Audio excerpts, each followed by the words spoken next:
মসজিদে অনেক ভাইরা আমাদের দায়িত্ব পালন করতে আসে, আল্লাহর ঘরের দায়িত্ব পালন করতে আসেন। সদিচ্ছা যদি থাকে তাহলে মোস্ট ওয়েলকাম, অবশ্যই। কিন্তু আপনাকে কিছু যোগ্যতা অর্জন করতে হবে। আল্লাহ কোরআনে বলছেন, ইন্নামা ইয়ামুরু মাসাজিদাল্লাহি মান আমানা বিল্লাহি ওয়াল ইয়াউমিল আখির।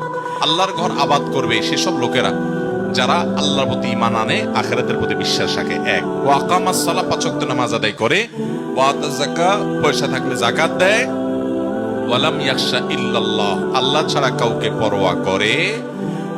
এই চার গুণ যাদের মধ্যে থাকে, আল্লাহ এবং পরকালকে বিশ্বাস করে, পাঁচ ওয়াক্ত নামাজ পড়ে, যাকাত দেয়, আল্লাহ ছাড়া কাউকে পরোয়া করে না, হক কথা বলতে ভয় পায় না, এই মানুষগুলো মসজিদের দায়িত্ব পালন করবে। অতএব মসজিদে যারা দায়িত্ব পালন করবেন, মিনিমাম তাদের সূরা ফাতিহা সহ 3-4টা সূরা সহিহ থাকা উচিত এবং তাদের পিছনে নামাজ পড়ার মতো মিনিমাম যোগ্যতা তাদের অর্জন করা উচিত।